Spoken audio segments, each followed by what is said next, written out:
मुंबई अहमदाबाद राष्ट्रीय महामार्गावरील धानिवरी परिसरात 14 जणांचा बळी घेणाऱ्या भीषण अपघातानंतरही सुरक्षा उपाययोजनांची अंमलबजावणी झालेली नसल्याचं पुन्हा समोर आले आहे।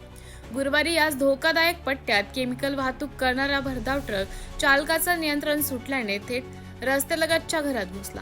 या अपघातात सुदैवाने जीवितहानी टळली, मात्र घराचे मोठे नुकसान झाले असून परिसरात भीतीचे वातावरण निर्माण झाले आहे।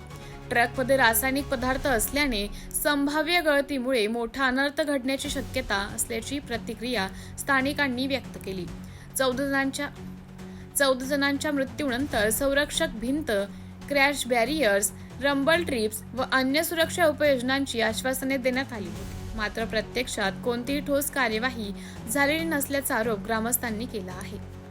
14 निष्पाप जीव गेल्यानंतरही प्रशासन जागे झाले नाही का, असा संतप्त सवाल स्थानिकांनी उपस्थित करत तातडीने सुरक्षा उपाययोजना राबवण्याची मागणी केली आहे। अन्यथा तीव्र आंदोलनाचा इशारा ग्रामस्थांनी दिला आहे। MTV न्यूज साठी प्रतिनिधी ऋषिकेश जाधव, पालघर। माझे नाव राजेश गोपाळ मलावकर। माझ्या इथे एक मोठा अपघात झालेला आहे। हा आयसर टेम्पो एका 100 मीटरवरती किंवा 150 मीटरवरती माझ्या घरापर्यंत हा टेम्पो आयसर पोहोचलेला आहे।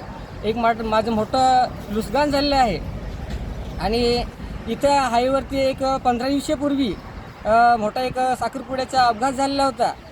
तसेच मोठे मोठे आमदार, खासदार येऊन गेले, पालकमंत्रीसुद्धा येऊन गेले आणि इतर नेतेसुद्धा येऊन गेले, राजकारणी।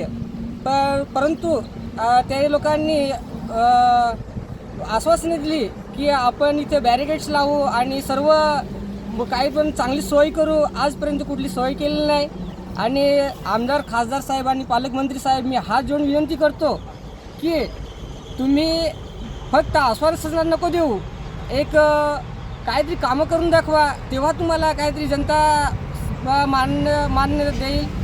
आणि एवढंच बोलतो, साहेब प्लीज करून द्या, तुम्ही एक बॅरिकेड्सचं सर्व काहीतरी सोय करून द्या।